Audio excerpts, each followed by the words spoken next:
काशी, ऐसी नगरी जहां समय नहीं बदलता, लोग बदल जाते हैं।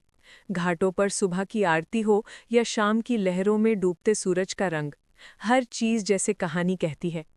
इन्हीं कहानियों में से एक कहानी थी आरव और कुमुद की, जो गंगा के किनारों पर लिखी गई थी भावनाओं की स्याही से।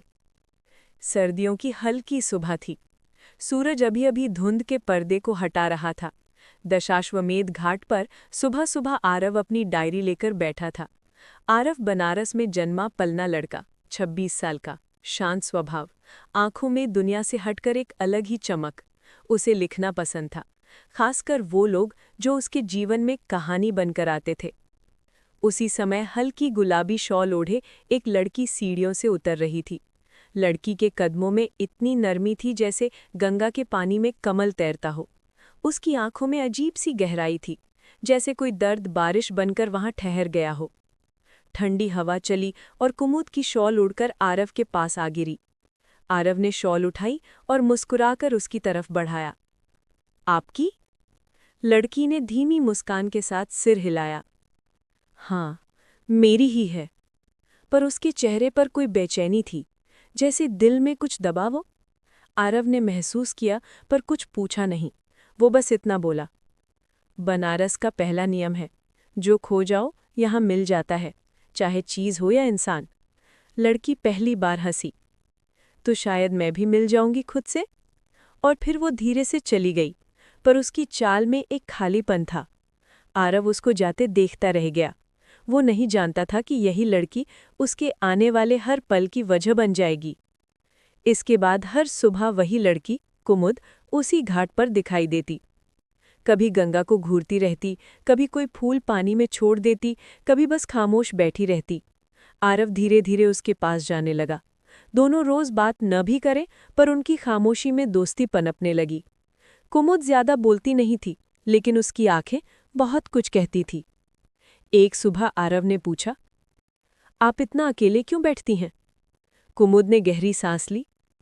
कभी कभी इंसान भीड़ में भी अकेला होता है, और अकेले में भीड़ से आज़ाद। आरव समझ गया कि उसके भीतर बहुत दर्द है, लेकिन उसने उसके जख्मों में उंगली नहीं रखी।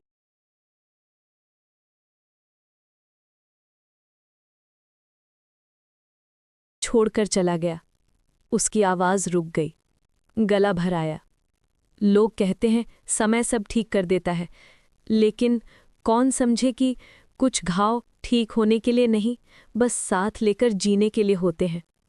आरव चुप रहा, बस हल्का सा कहा, जो चला गया उसने आपको दुख देने के लिए नहीं, प्रेम सिखाने के लिए आया होगा। कुमुद ने पहली बार उसे ध्यान से देखा। शायद उसे लगा इस दुनिया में एक इंसान ऐसा भी है जो बिना मतलब समझना चाहता है। उस दिन से कुमुद के घाव थोड़े भरने लगे और दोस्ती का रिश्ता प्यार के बीज बोने लगा। आरव उसे कभी काशी विश्वनाथ कॉरिडोर दिखाता, कभी ललिता घाट के पास नींबू चाय पिलाता, कभी सिगरा की चाट खिलाता। हर जगह कुमुद मुस्कुराने लगी, जैसे उसकी टूटी हुई दुनिया फिर से जुड़ रही थी। एक दिन मणिकर्णिका घाट के पास दोनों बैठकर सूर्योदय देख रहे थे। कुमुद बोली, क्या तुमने किसी को प्यार किया है? आरव ने धीरे से कहा, हाँ, किया था, पर उसने नहीं। दर्द? कुमुद ने पूछा। थोड़ा, और थोड़ा सीख। कुमुद मुस्कुराई। तुम अजीब हो, सब लोग दर्द छुपाते हैं और तुम उसे कविता बना देते हो।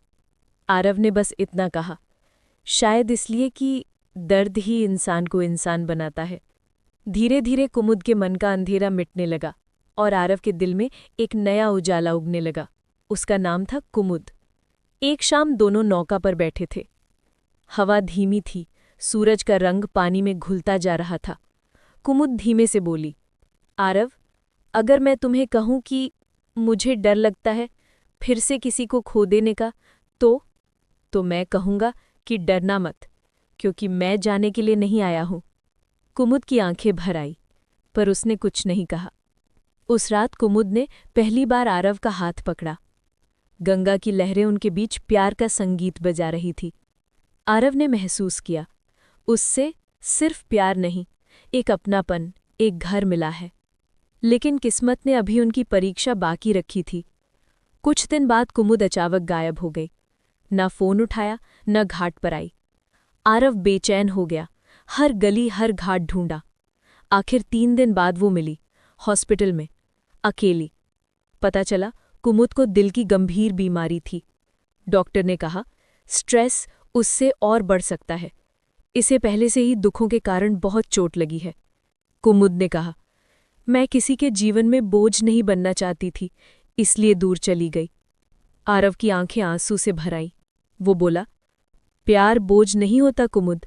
जिन्हें हम दिल से चाहते हैं, उन्हें संभालना हमारा हक होता है। कुमुद चुप रही। आरव ने उसका हाथ कसकर पकड़ा। तुम जीना चाहो या मरना, पर मैं तुम्हें अकेला नहीं छोड़ूंगा।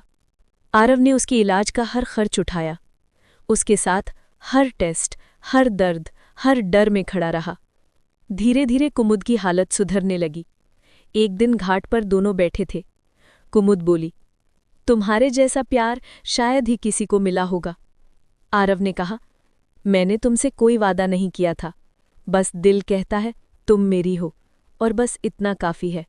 कुमुद ने हल्की मुस्कान के साथ सिर झुका लिया। उस दिन उनकी आंखों में जो चमक थी, वो चमक बनारस की दीपावली की तरह थी, शांत और सुंदर। कुछ महीने बाद कुमुद बिल्कुल स्वस्थ हो गए।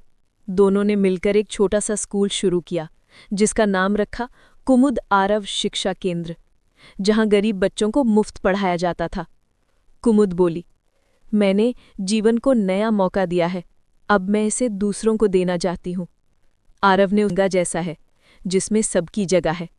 कुमुद हंस पड़ी, और तुम क्या हो? आरव बोला, मैं बस तुम्हारी कथा का शांत सा किरदार, जो तुमसे इतना प्यार करता है कि जीवन के आगे पीछे सब तुम ही हो। कुमुद की आंखों में आंसू थे, पर इस बार खुशी के। शाम का समय, दोनों गंगा किनारे बैठे थे। आरती की घंटियां बज रही थीं, दीपक पानी में तैर रहे थे। कुमुद ने कहा, आरव, अगर उस दिन मैं घाट पर ना आती तो? आरव मुस्कुराया, तो बनारस मुझे खुद ले जाता तुम्हारे पास। कुमुद बोली, इतना प्यार क्यों? आरव ने धीरे से कहा, क्योंकि तुम मेरी जिंदगी नहीं, मेरी आत्मा हो कुमुद। गंगा की लहरें जैसे उनके प्यार को आशीर्वाद दे रही थी। और इस तरह एक टूटी हुई लड़की और एक अकेला लड़का बनारस की पवित्र हवा में एक दूसरे के लिए प्रेम बन गए। ये कहानी वहीं जन्मी थी, जहां आत्मा और प्रेम एक होते हैं, वाराणसी की गंगा के किनारे।